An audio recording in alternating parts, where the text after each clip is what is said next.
America Israel Iran ಯುದ್ಧ ಭಾರತಕ್ಕೂ ತಟ್ಟಿದ war ಪರಿಣಾಮ ಅಡುಗೆ ಅನಿಲ ಹೆಚ್ಚಳ ಅಡುಗೆ ಎಣ್ಣೆ ದುಬಾರಿ ಪೋರ್ಟ್ನಲ್ಲೇ ಉಳಿದ ಕಂಟೈನರ್ಗಳು ಇದು ಮಹಾಯುದ್ಧ ಡೇ 8 ಸ್ಟೋರಿ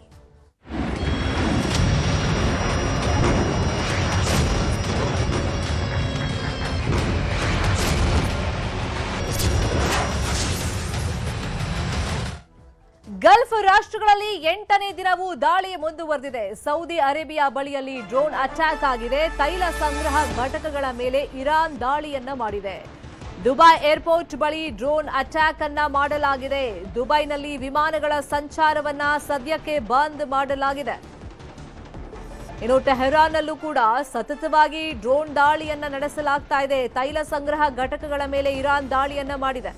ಇರಾನ್ನ 16 ಡ್ರೋನ್ಗಳು ಉಡೀಸ್ ಮಾಡಿದೆ ಇಸ್ರೇಲ್ ಹಾಗೇನೆ ಅಮೆರಿಕ ಇಸ್ರೇಲ್ ಯೋಧರು ಕಾರ್ಯಪ್ರವೃತ್ತರಾಗಿದ್ದಾರೆ. ಇರಾನ್ ದಾಳಿ ಮಾಡ್ತಾ ಇದ್ದಂಗೆ ಆ ಡ್ರೋನ್ ಅನ್ನ ಹೊಡೆದುರುಳಿಸಿದ್ದಾರೆ. ಇರಾನ್ ದಾಳಿಗೆ ವಿಮಾನ ಸಂಚಾರ ವ್ಯತ್ಯಯ ಆಗಿದೆ. ಸೌದಿ ಅರೇಬಿಯಾದಲ್ಲಿ ಡ್ರೋನ್ ದಾಳಿಯನ್ನ ನಡೆಸಿರೋದು. ತೈಲ ಸಂಗ್ರಹ ಘಟಕಗಳನ್ನು ಕೂಡ ಟಾರ್ಗೆಟ್ ಮಾಡಿ ಇರಾನ್ ಡ್ರೋನ್ ಕ್ಷಿಪಣಿಗಳನ್ನ ಹಾರಿಸ್ತಾ ಇದೆ. ದುಬೈ ಏರ್ಪೋರ್ಟ್ ಬಳಿಯಲ್ಲಿ ಅಟ್ಯಾಕ್ ಆಗಿದೆ. ಹಾಗಾಗಿ ವಿಮಾನ ಸಂಚಾರವನ್ನ ಸದ್ಯಕ್ಕೆ ಬಂದ್ ಮಾಡಲಾಗಿದೆ.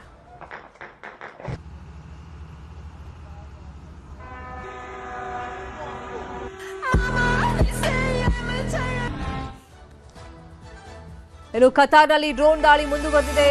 ಭಾರತೀಯ ರಾಯಭಾರ ಕಚೇರಿ ಬಳಿಯಲ್ಲಿ ಈ ದಾಳಿಯಾಗಿದೆ. ಭಾರತೀಯರಿಗೆ ಎಚ್ಚರಿಕೆಯಿಂದ ಇರುವಂತೆ ಸೂಚನೆ ನೀಡಲಾಗಿದೆ. ಮನೆಗಳಿಂದ ಹೊರಬರದಂತೆ ಸೂಚನೆಯನ್ನ ನೀಡಲಾಗಿದೆ. ಭಾರತದ ರಾಯಭಾರ ಅಧಿಕಾರಿಗಳಿಂದ ಈ ಸೂಚನೆಯನ್ನ ರವಾನೆ ಮಾಡಲಾಗಿದೆ. ಇನ್ನೊಂದು ಕಡೆ ಈ ಯುದ್ಧ ಇನ್ನೆಷ್ಟು ದಿನ ನಡೆಯುತ್ತೆ ಅನ್ನೋ ಕುತೂಹಲದ ಮಧ್ಯದಲ್ಲಿ ಒಂದು ಮಹತ್ವದ ಬೆಳವಣಿಗೆ ಆಗಿದೆ. ಇಸ್ರೇಲ್ಗೆ ಭಾರಿ ಮೊತ್ತದ ಬಾಂಬ್ ಅನ್ನ ಸೇಲ್ ಮಾಡಿದೆ ಅಮೆರಿಕ. ಸುಮಾರು $151.8 ಮಿಲಿಯನ್ ಮೊತ್ತದ ಬಾಂಬ್ ಅನ್ನ ಸೇಲ್ ಮಾಡಲಾಗಿದೆ. 1300 ಕೋಟಿ ಮೊತ್ತದ ಬಾಂಬ್ಗಳ ಮಾರಾಟ ಆಗಿದೆ. ಏರಿಯಲ್ ಬಾಂಬ್ ಮಾರಾಟವನ್ನ ಮಾಡಿದೆ ಅಮೆರಿಕ. 12,000 ಏರಿಯಲ್ ಬಾಂಬ್ ಅನ್ನ ಅಮೆರಿಕ ಮಾರಿದೆ. ಅಂದ್ರೆ ಇರಾನ್ ಮೇಲೆ ಇನ್ನಷ್ಟು ದಾಳಿಗೆ ಇಸ್ರೇಲ್ ಕೂಡ ತಯಾರಿಯನ್ನ ಮಾಡಿಕೊಳ್ತಾ ಅಮೆರಿಕಾದಿಂದ ಬಾಂಬ್ಗಳನ್ನ ಖರೀದಿ ಮಾಡಿದೆ. 1300 ಕೋಟಿ ಮೊತ್ತದ ಬಾಂಬ್ಗಳನ್ನ ಖರೀದಿ ಮಾಡಿದೆ. ಏರಿಯಲ್ ಬಾಂಬ್ ಅನ್ನ ಅಮೆರಿಕ ಮಾರಾಟ ಮಾಡಿದೆ. 8ನೇ ದಿವಸ ಇವತ್ತು ಈ ಮಹಾಯುದ್ಧ ಶುರುವಾಗಿ ಇವತ್ತು ಕಂಟಿನ್ಯೂ ಆಗಿದೆ. ಗಲ್ಫ್ ರಾಷ್ಟ್ರಗಳಲ್ಲಿ ಇರಾನ್ ಸಿಕ್ಕ ಕಡೆ ದಾಳಿಯನ್ನ ಮುಂದುವರೆಸಿದೆ. ಕತಾರ್ನಲ್ಲೂ ಕೂಡ ಡ್ರೋನ್ ದಾಳಿ ಮುಂದುವರೆದಿದೆ. ಹಾಗಾಗಿ ಅಲ್ಲಿರುವಂತ ಭಾರತೀಯರಿಗೆ ಎಚ್ಚರಿಕೆಯನ್ನ ಭಾರತೀಯ ಎಂಬಸಿ ತಿಳಿಸಿದೆ. ಅಂದ್ರೆ ಸುರಕ್ಷಿತವಾಗಿರಿ ಆದಷ್ಟು ಅಂತ ಹೇಳಿ ಭಾರತೀಯ ಎಂಬಸಿ ಸಮೀಪದಲ್ಲೇ ಈ ಅಟ್ಯಾಕ್ ಆಗಿರೋದ್ರಿಂದ. ಇನ್ನೊಂದು ಕಡೆ ಯುಎಸ್ಎ ಅಂದ್ರೆ ಅಮೆರಿಕ ಇಸ್ರೇಲ್ಗೆ ಬಾಂಬ್ ಅನ್ನ ಸೇಲ್ ಮಾಡಿದೆ. 1300 ಕೋಟಿ ಮೊತ್ತದ ಬಾಂಬ್ ಅನ್ನ ಇಸ್ರೇಲ್ಗೆ ಸೇಲ್ ಮಾಡಿದೆ. ಹಾಗಾಗಿ ಇನ್ನಷ್ಟು ದಾಳಿಯ ಒಂದು ಮುನ್ಸೂಚನೆಯನ್ನ ಈ ವ್ಯವಹಾರ ಸೂಚಿಸ್ತಾ ಇದೆ ಇರಾನ್ ಮೇಲೆ. 8ನೇ ದಿವಸ ಇವತ್ತು ಕೂಡ ಇರಾನ್ ಹಾಗೇನೆ ಇಸ್ರೇಲ್ ಯುದ್ಧ ತೀವ್ರ ಸ್ವರೂಪವನ್ನ ಪಡ್ಕೊಂಡಿದೆ. ಗಲ್ಫ್ ರಾಷ್ಟ್ರಗಳಲ್ಲಿ ನಿರಂತರವಾಗಿ ಡ್ರೋನ್ ದಾಳಿ ಮುಂದುವರೆದಿದೆ. ಲೆಬನಾನ್ನಲ್ಲಿನ ಅಮೆರಿಕ ಇಸ್ರೇಲ್ ಜಂಟಿ ದಾಳಿಯಿಂದಾಗಿ 8 ಜನರ ಹತ್ಯೆ ಆಗಿದೆ. ಲೆಬನಾನ್ ಪ್ರಾಂತ್ಯದಲ್ಲಿ ಈವರೆಗೆ 70 ಮಂದಿ ಹತ್ಯೆಗೀಡಾಗಿದ್ದಾರೆ. ಈವರೆಗೆ ಇರಾನ್ನಲ್ಲೇ 1250ಕ್ಕೂ ಅಧಿಕ ಜನ ಸಾವನ್ನಪ್ಪಿದ್ದಾರೆ. ಇಸ್ರೇಲ್ನ 12ಕ್ಕೂ ಅಧಿಕ ಮಂದಿ ಹಾಗೇನೆ ಅಮೆರಿಕ ಸೇನೆಯ 6 ಮಂದಿ ಸಾವಿಗೀಡಾಗಿದ್ದಾರೆ ಅಂತ ಹೇಳಿ ವರದಿ ಹೇಳಿದೆ. ಲೆಬನಾನ್ನಲ್ಲಿ ಅಮೆರಿಕ ಇಸ್ರೇಲ್ ಜಂಟಿ ದಾಳಿ ಮಾಡಿದೆ. ಲೆಬನಾನ್ನಲ್ಲಿ 8 ಜನರ ಹತ್ಯೆ ಮಾಡಿದೆ ಸೇನೆ. 100 ಜನರ ಮಾರಣ ಹೋಮ ಆಗಿದೆ. ಲೆಬನಾನ್ ಪ್ರಾಂತ್ಯದಲ್ಲಿ ಈವರೆಗೆ 70 ಮಂದಿ ಸಾವನ್ನಪ್ಪಿದ್ದಾರೆ. ಗಲ್ಫ್ ರಾಷ್ಟ್ರಗಳಲ್ಲೂ ಕೂಡ ಟಾರ್ಗೆಟ್ ಮಾಡಲಾಗ್ತಾ ಇದೆ. ಅಮೆರಿಕದ 6 ಮಂದಿ ಸೈನಿಕರು ಈ ಒಂದು ಮಹಾಯುದ್ಧದಲ್ಲಿ ದಾಳಿಯಲ್ಲಿ ಸಾವಿಗೀಡಾಗಿದ್ದಾರೆ. ಇರಾನ್ನಲ್ಲಿ 1250ಕ್ಕೂ ಅಧಿಕ ಮಂದಿ ನಾಗರಿಕರು ಹತರಾಗಿದ್ದಾರೆ. ಇನ್ನೊಂದು ಕಡೆ ವ್ಯಾಪಾರ ವಹಿವಾಟಿನ ಮೇಲೆ ಜಾಗತಿಕವಾಗಿ ದೊಡ್ಡ ಮಟ್ಟದಲ್ಲಿ ಎಫೆಕ್ಟ್ ತಟ್ತಾ ಇದೆ. ಗಲ್ಫ್ ರಾಷ್ಟ್ರಗಳಲ್ಲಿ ಕಚ್ಚಾ ತೈಲ ಸಾಗಾಟ ರಫ್ತಿಗೆ ಅಲ್ಲಿ ಬ್ರೇಕ್ ಅನ್ನ ಹಾಕಿರೋದ್ರಿಂದ ಸಂಘರ್ಷ ಜಾಗತಿಕವಾಗಿಯೂ ಕೂಡ ಬೆಲೆ ಏರಿಕೆ ಸಂಘರ್ಷವನ್ನ ನಾವೀಗ ಗಮನಿಸ್ತಾ ಇದ್ದೀವಿ. ಇನ್ನು ಎಷ್ಟು ದಿನ ನಡೆಯುತ್ತೆ ಗೊತ್ತಿಲ್ಲ. ಕನಿಷ್ಠ 1 ವಾರ ಆದ್ರೂ ನಡೆಯುತ್ತೆ ಅಂತ ಹೇಳಲಾಗ್ತಾ ಇದೆ. ಅಮೆರಿಕ ಕೂಡ ಉತ್ಸುಕತೆಯಿಂದಿರೋದ್ರಿಂದ ಈ ಯುದ್ಧದ ಬಗ್ಗೆ ಇನ್ನು 4 ರಿಂದ 5 ವಾರ ಇದು ಕಂಟಿನ್ಯೂ ಆಗಬಹುದು ಅಂತ ಟ್ರಂಪ್ ಹೇಳಿದ್ರು. ಆದ್ರೆ ಇಸ್ರೇಲ್ ಬಹುಶಃ ಇನ್ನು 1 ವಾರ ಇದು ಮುಂದುವರಿಬಹುದು ಅಂತ ಹೇಳ್ತಾ ಇದೆ. ಶರಣಾಗೋದಕ್ಕೆ ಆಪ್ಷನ್ ಅನ್ನು ಕೂಡ ಇರಾನ್ ಮುಂದೆ ಇಡಲಾಗಿದೆ. ಇನ್ನು ಈ ಯುದ್ಧದ ಎಫೆಕ್ಟ್ ಭಾರತದ ಮೇಲೆ ನೇರವಾಗಿ ತಟ್ಟಿದೆ, ಭಾರತಕ್ಕೆ ಜೋರಾಗಿ ತಟ್ಟಿದೆ ಎಫೆಕ್ಟ್. ಹರ್ಮುಜ್ ಜಲಸಂಧಿಯಲ್ಲಿ ಹಡಗುಗಳಿಗೆ ದಿಗ್ಬಂಧನವನ್ನ ಹಾಕಲಾಗಿದೆ. ಕಚ್ಚಾ ತೈಲ ಹಾಗೂ ಗ್ಯಾಸ್ ಪೂರೈಕೆಯಲ್ಲಿ ವ್ಯತ್ಯಯ ಉಂಟಾಗಿದೆ. ಭಾರತಕ್ಕೆ ಬರ್ತಾ ಇಲ್ಲ ಕಚ್ಚಾ ತೈಲ ತುಂಬಿರುವಂತ ಹಡಗುಗಳು. ಗಲ್ಫ್ ರಾಷ್ಟ್ರಗಳಿಂದ ಬರ್ತಾ ಇದ್ದಂತ ಕೆಲ ಹಡಗುಗಳಿಗೆ ತಡೆಯನ್ನ ಹಿಡಿಯಲಾಗಿದೆ.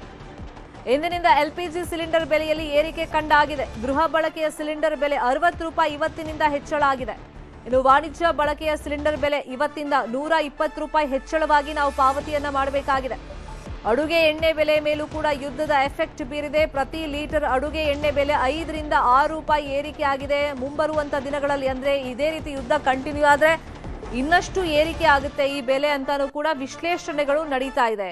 ಆಲ್ರೆಡಿ LPG ಸಿಲಿಂಡರ್ ಗೃಹ ಬಳಕೆದು 60 ರೂಪಾಯಿ ಜಾಸ್ತಿ ಆಗಿದೆ. ನಾವು ಮನೆಗಳಲ್ಲಿ ಯೂಸ್ ಮಾಡುವಂತ ಸಿಲಿಂಡರ್ ಬೆಲೆ.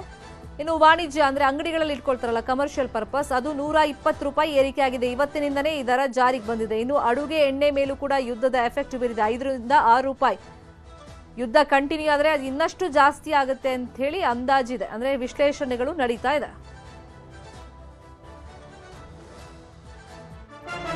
ಇನ್ನು ರಷ್ಯಾದಿಂದ ಭಾರತ ತೈಲ ಖರೀದಿ ಮಾಡೋದಕ್ಕೆ ಅಮೆರಿಕ ಬೇಸರವನ್ನ ವ್ಯಕ್ತಪಡಿಸ್ತಾ ಇದೆಯಾ? ಹಾಗಾದ್ರೆ ಭಾರತದ ಮೇಲೆ ಅಮೆರಿಕ ಇದೇ ವಿಷಯವಾಗಿ ಕೋಪಾತಾಪ ಪ್ರದರ್ಶನ ಮಾಡ್ತಾ ಇದೆ. ಈ ಹಿಂದೆ ತೆರಿಗೆ ಸುಂಕದ ವಿಷಯವಾಗಿ ನಾವು ನೋಡಿದ್ವಿ.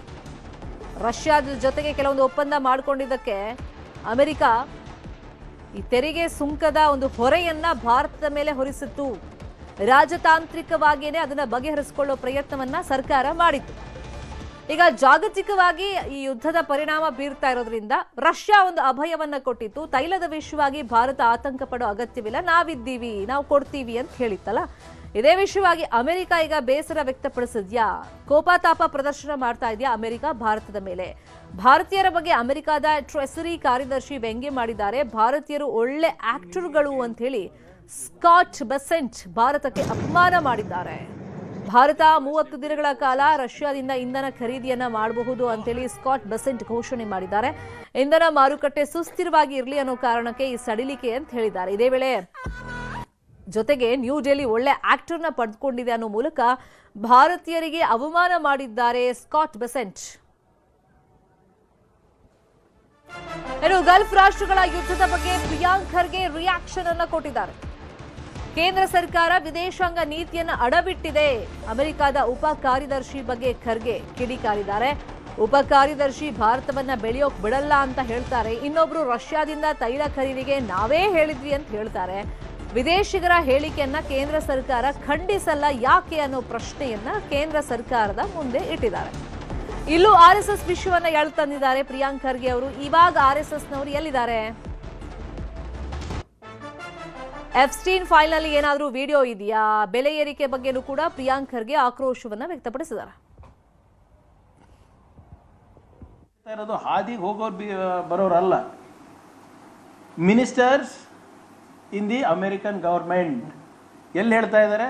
ಅಮೆರಿಕಾದಲ್ಲಿ ಹೇಳ್ತಾ ಇದ್ದಾರೆ, ಪ್ರೆಸ್ನಲ್ಲಿ ಹೇಳ್ತಾ ಇದ್ದಾರೆ, ಇಲ್ಲಿ ನಮ್ಮ ಡೆಲ್ಲಿನಲ್ಲಿ ಹೇಳ್ತಾ ಇದ್ದಾರೆ. ಇದಕ್ಕೆ ಒಬ್ಬ ಮಿನಿಸ್ಟರನ್ನ ಎದೆಗಾರಿಕೆ ತೋರಿಸಿ ಅವ್ರು ಯಾರು ಹೇಳಕ್ ನಮಗೆ? ನಮ್ಮ ವಿದೇಶಾಂಗ ನೀತಿ ನಾವು ತೀರ್ಮಾನ ಮಾಡ್ತೀವಿ, ಯಾರ ಜೊತೆ ನಾವು ವ್ಯಾಪಾರ ಮಾಡಬೇಕು, ವ್ಯವಹಾರ ಮಾಡಬೇಕು, ಯಾರಿಂದ ನಾವು ಕಚ್ಚಾ ತೈಲ ತಗೋಬೇಕು, ಅದು ನಾವು ಡಿಸೈಡ್ ಮಾಡ್ತೀವಿ. ಒಬ್ಬರನ್ನ ಕೊಟ್ಟಿದಾರ? ನೇರವಾಗಿ ಮೋದಿ ಅವ್ರ ಮರ್ಯಾದೆ ಹರಾಜಾಗ್ತಾ ಇದೆ, ದೇಶದ ಮರ್ಯಾದೆ ಹರಾಜಾಗ್ತಾ ಇದೆ. ಎಲ್ಲೋಯ್ತಪ್ಪ ನಿಮ್ಮ ದೇಶಭಕ್ತಿ? ಎಲ್ಲಿದ್ದಾರೆ ಅವರು? RSSನವರೆಲ್ಲ ದಿನ ಎದ್ದು ನಾವೇ ದೇಶಭಕ್ತರಂತ ಎಲ್ಲರಿಗೂ ಹೇಳ್ಕೊಂಡು ಮಾಡ್ತಾರೆ, ಎಲ್ಲರಿಗೂ ದೇಶಭಕ್ತಿ ಸರ್ಟಿಫಿಕೇಟ್ ಕೊಡ್ತಾರಲ್ಲ, ಎಲ್ಲೋಯ್ತು? ಟ್ರಂಪ್ ಅವ್ರ ಬಳಿ ಟ್ರಂಪ್ ಅವ್ರು ಏನು ಹೇಳ್ತಾರೆ ಸರ್? ನಾನು ಬೇಕಾದರೆ ಮೋದಿಯವರ ಕೆರಿಯರ್ನ ಡಿಸ್ಟ್ರಾಯ್ ಮಾಡಿಬಿಡ್ಬೋದು, ನಿರ್ನಾಮ ಮಾಡಿಬಿಡ್ಬೋದು, ನಾಶ ಮಾಡಿಬಿಡ್ಬೋದು, ಆದರೆ ಮೋದಿ ನನ್ನ ಒಳ್ಳೆ ಸ್ನೇಹಿತ, ಅದಕ್ಕೆ ನಾನು ಮಾಡ್ತಾ ಇಲ್ಲ. ಏನಿದೆ ಅವ್ರ ಹತ್ರ? ಅಂಥದ್ದು ಏನಿದೆ ಮೋದಿಯವ್ರ ಬಗ್ಗೆ? ಯಾವ ವಿಡಿಯೋ ಇದೆ? ಎಪ್ಸ್ಟೀನ್ ಫೈಲ್ಸಲ್ಲಿ ಏನಾದರೂ ಇದೆಯಾ? ಎಲ್ಲೋದ್ರು ಹರ್ದೀಪ್ ಸಿಂಗ್ ಪುರಿ ಅವರು, ನಮ್ಮ ಇಂಧನ ಸಚಿವರು, ಎಪ್ಸ್ಟೀನ್ ಅಂದ ತಕ್ಷಣನೇ ಸಾಲ್ಗಟ್ಟೆ ಪ್ರೆಸ್ ಕಾನ್ಫರೆನ್ಸ್ ಮಾಡಿದ್ರಲ್ಲ. ಇವತ್ತು LPG ದರ ಎಷ್ಟಾಗಿದೆ, ಕಚ್ಚಾ ತೈಲ ಎಲ್ಲಿಂದ ತರ್ತಾ ಇದೀವಿ? ಇನ್ನು ಇರಾನ್ ಇಸ್ರೇಲ್ ನಡುವೆ ಯುದ್ಧದ ಹಿನ್ನೆಲೆಯಲ್ಲಿ ಕರಾವಳಿಯ ಉದ್ಯಮದ ಮೇಲೆ ಇದರ ಎಫೆಕ್ಟ್ ತಟ್ಟಿದೆ. ಸಂಕಷ್ಟಕ್ಕೆ ಸಿಲುಕಿದ್ದಾರೆ ಕರಾವಳಿಯ ಉದ್ಯಮಿಗಳು. ಕೊಲ್ಲಿ ರಾಷ್ಟ್ರಗಳ ಬಂದರುಗಳಲ್ಲಿ ಹಡಗುಗಳು ಸ್ಟ್ರಕ್ ಆಗಿದೆ. ಕಾಫಿ, ಗೋಡಂಬಿ, ಮೀನಿನ ಉತ್ಪನ್ನಗಳ ರಫ್ತು ಸ್ಥಗಿತವಾಗಿದೆ. ಸಮುದ್ರ ಮಾರ್ಗ ಬಂದ್ ಹಿನ್ನೆಲೆಯಲ್ಲಿ ಉದ್ಯಮಕ್ಕೆ ಭಾರಿ ಹೊಡೆತ ಬಿದ್ದಿದೆ. ನವಮಂಗಳೂರು ಬಂದರಿನಲ್ಲೇ ಕಂಟೈನರ್ಗಳು ಅಲ್ಲೇ ಸ್ಟ್ರಕ್ ಆಗಿಬಿಟ್ಟಿದೆ. ನವಮಂಗಳೂರು ಬಂದರಿನಲ್ಲಿ 54 ಕಂಟೈನರ್ಗಳು ಸಂಕಷ್ಟದಲ್ಲಿ ಸಿಕ್ಕಾಕೊಂಡಿದೆ. ಅಂದರೆ ರಫ್ತುದಾರರಿಗೆ ಇವಾಗ ಈ ಯುದ್ಧ ಎಷ್ಟು ದಿನ ಮುಂದುವರಿಯುತ್ತೆ, ನಾವು ಕಳಿಸ್ಕೊಡೋದು ಯಾವಾಗ, ಈ ರೀತಿಯ ಒಂದು ಆತಂಕ ಇದೆ. ಕಾಫಿ, ಗೋಡಂಬಿ, ಮೀನಿನ ರಫ್ತಿನ ಉದ್ಯಮಕ್ಕೆ ಈಗ ಹೊಡೆತ ಬಿದ್ದಿದೆ. ಸಮುದ್ರದ ಮಾರ್ಗ ಬಂದ್ ಹಿನ್ನೆಲೆಯಲ್ಲಿ ಕಂಟೈನರ್ಗಳಲ್ಲೇ ರಫ್ತು ಮಾಡಬೇಕಾಗಿರುವಂಥ ವಸ್ತುಗಳು ಸ್ಟ್ರಕ್ ಆಗಿಬಿಟ್ಟಿದೆ. ನವಮಂಗಳೂರು ಬಂದರಿನಲ್ಲೇ ಕಂಟೈನರ್ಗಳು ಅಲ್ಲೇ ನಿಂತಿದೆ, ಸ್ಟ್ರಕ್ ಆಗಿದೆ, ಕಳಿಸ್ಕೊಡಕ್ಕೆ ಆಗ್ತಾ ಇಲ್ಲ. 54 ಕಂಟೈನರ್ಗಳು ಹಾಗೆ ನಿಂತಿವೆ ಬಂದರಿನಲ್ಲಿ. ದೃಶ್ಯದಲ್ಲಿ ಗಮನಿಸ್ತಾ ಇದ್ದೀವಿ, ಕರಾವಳಿಯ ಉದ್ಯಮದ ಮೇಲೆ ಈ ಮಹಾಯುದ್ಧದ ಎಫೆಕ್ಟ್ ತಟ್ಟಿದೆ. ಸೊ ಅಲ್ಲಿಂದ ಹರ್ಮೂಜ್ ಬ್ಲಾಕ್ ಮಾಡಿಬಿಟ್ಟಿದ್ದಾರೆ. ಈ ಕಡೆಯಿಂದನೂ ಕೂಡ ರಫ್ತು ಮಾಡಕ್ ಆಗ್ತಾ ಇಲ್ಲ. ಇನ್ನು ಕೆನರಾ ವಾಣಿಜ್ಯ ಮತ್ತು ಕೈಗಾರಿಕಾ ಸಂಸ್ಥೆಯ ಅಧ್ಯಕ್ಷರಾದ PV ಅಹಮದ್ ಮುದಾಸಿರ್ ಅವರನ್ನ ನಮ್ಮ ಪ್ರತಿನಿಧಿ ಕಿಶನ್ ಈ ವಿಷಯವಾಗಿ ಮಾತನಾಡಿಸಿದ್ದಾರೆ. ಅವ್ರು ಏನ್ ಹೇಳಿದ್ದಾರೆ ಕೇಳೋಣ. ಮಂಗಳೂರಿಂದ ಸಾಕಷ್ಟು ಐಟಮ್ಸ್ಗಳು ಅದು ಗಲ್ಫ್ ರಾಷ್ಟ್ರಗಳಿಗೆ ಹೋಗುತ್ತೆ. ಹಾಗಾಗಿ ಯುದ್ಧ ಮುಂದುವರಿದರೆ ಸಾಕಷ್ಟು ಆರ್ಥಿಕವಾದ ನಷ್ಟ ಉಂಟಾಗುವಂಥ ಭೀತಿ ಕೂಡ ಇದೆ. ಈ ಎಲ್ಲದರ ಬಗ್ಗೆ ಮಾತಾಡೋಕ್ಕೆ ನಮ್ಮ ಜೊತೆ ಇದ್ದಾರೆ ಮಂಗಳೂರು KCCIನ ಪ್ರಮುಖರಾದಂಥ ಮುದಾಸಿರ್ ಅವರು. ಸರ್, ಯುದ್ಧ ಸದೃಶ ವಾತಾವರಣ ಇದೆ, ಮಂಗಳೂರಿಗೆ ಏನೆಲ್ಲ ಆತಂಕ ಇದೆ ಇದರ ಬಗ್ಗೆ ಅಂತ? ಅಲ್ಲ, ಆತಂಕ ಪಡುವ ಏನೂ ವಿಷಯ ಇಲ್ಲ ಇಷ್ಟುವರೆಗೆ. ಏನಂತ ಹೇಳಿದರೆ, ನಾನು ಇಮಿಡಿಯೇಟ್ ಆಗಿ ಈಗ ಯುದ್ಧ ವಿದಿನ್ ನೆಕ್ಸ್ಟ್ 2 ವೀಕ್ಸ್ ಇಲ್ಲದ್ರೆ 1 ತಿಂಗಳು ಒಳಗೆ ಮುಗಿದ್ರೆ ಮತ್ತು there is nothing for us to panic. ಯಾಕೆಂತ ಹೇಳಿದರೆ, ಆ್ಯಸ್ ಐ ವಾಸ್ ಟೆಲ್ಲಿಂಗ್, ನಮ್ಮದು ಇಲ್ಲಿ ಸ್ಟ್ರಾಟಜಿಕ್ ಪೆಟ್ರೋಲಿಯಂ ರಿಸರ್ವ್ ಇದೆ. ಇಂಡಿಯಾದು biggest single point PSU refinery ಇದೆ. ಸೊ ಒನ್ ಆಫ್ ದ ಪ್ರಮುಖವಾಗಿ ಏನಂತ ಹೇಳಿದರೆ, since middle east is one of the biggest supplier ನಮಗೆ ಕಚ್ಚಾ ತೈಲ ಮತ್ತು ಅನಿಲ ಆ ವಲಯದಲ್ಲಿ, since they are the biggest supplier. Problem will be only if the war 1-2-3 ತಿಂಗಳು ಮೇಲೆ ಹೋದರೆ ಮತ್ತೆ we have to see what happens. ಮಂಗಳೂರಿಂದ ಮಿಡ್ಲ್ ಈಸ್ಟ್ ಕಂಟ್ರಿಗಳಿಗೆ ಏನೆಲ್ಲ ರಫ್ತಾಗುತ್ತೆ, ಇಲ್ಲಿಂದ ಯಾವುದೆಲ್ಲ ಐಟಮ್ಸ್ಗಳು ಹೋಗುತ್ತೆ? ಇಲ್ಲಿಂದ ಮೇನ್ಲಿ ಈಗ ನೋಡಿದರೆ ಅಗ್ರಿ ಕಮಾಡಿಟೀಸ್, ನಮ್ಮದು ಕಾಫಿ ಇದೆ, ಮತ್ತು ಗೋಧಂಬಿ ಇದೆ, ಮತ್ತು ಫಿಶ್ ಪ್ರಾಡಕ್ಟ್ ಇದೆ. ಅದು ಅಷ್ಟು ದೊಡ್ಡ ಜಾಸ್ತಿ ಮಾತ್ರದಲ್ಲಿಲ್ಲ ಫಿಶ್. ಮತ್ತು ಪೆಟ್ರೋಕೆಮಿಕಲ್ಸ್ ಪ್ರಾಡಕ್ಟ್ಸ್ ಇಲ್ಲಿಂದ ಬಂದು ವ್ಯಾಲ್ಯೂ ಎಡಿಷನ್ ಆಗಿ ಎಕ್ಸ್ಪೋರ್ಟ್ ಆಗ್ತದೆ. ಸರ್, ಈಗ ವಾರ್ ಸಿಚುವೇಶನ್ ಕಂಟಿನ್ಯೂ ಆದರೆ ಯಾವ ರೀತಿಯಾಗಿ ಹ್ಯಾಂಡಲ್ ಮಾಡಬೇಕಂತಿದ್ದೀರಿ? ಆ ಬಗ್ಗೆ ಏನಾದರೂ ಸಭೆಗಳು ಏನಾದರೂ ಆಗಿದೆಯಾ, ಹೇಗೆ? ಇಷ್ಟುವರೆಗೆ ಸ್ಪೆಸಿಫಿಕಲಿ ಆಗಿ ಏನು ಬರಲಿಲ್ಲ. ಮಂತ್ರಿ ಪಿಯೂಷ್ ಗೋಯಲ್ ಅವರು ಮೊನ್ನೆ ಈ 1-2 ದಿನ ಮುಂಚೆ 3rd of March ಅವರು ಒಂದು ಇದರದ ಬಗ್ಗೆ ಇಂಟರ್ ಮಿನಿಸ್ಟೀರಿಯಲ್ ಮೀಟಿಂಗ್ ಏನು ಕರೆದಿದ್ದಾರೆ ಅವರು ಮಾತ್ರ. I think even government is observing what is happening in the middle East. ಅವರು ಸಹ ಒಂದು ಡಿಸಿಷನ್ ಬರ್ಬೋದು ಇನ್ನೊಂದು 1-2 ದಿನಗಳಲ್ಲಿ. ಅವರು ಸಹ ಒಂದು decision we are expecting from the government side as well. Thank you so much sir. ಇದು ಮಂಗಳೂರು KCCI ಪ್ರಮುಖರಾದಂಥ ಮುದಾಸಿರ್ ಅವರ ಅಭಿಪ್ರಾಯ. ಕ್ಯಾಮರಾಮ್ಯಾನ್ ನಿಖಿಲ್ ಸುವರ್ಣ ಜೊತೆ ಕಿಶನ್ ಶೆಟ್ಟಿ, ನ್ಯೂಸ್ 18 ಮಂಗಳೂರು.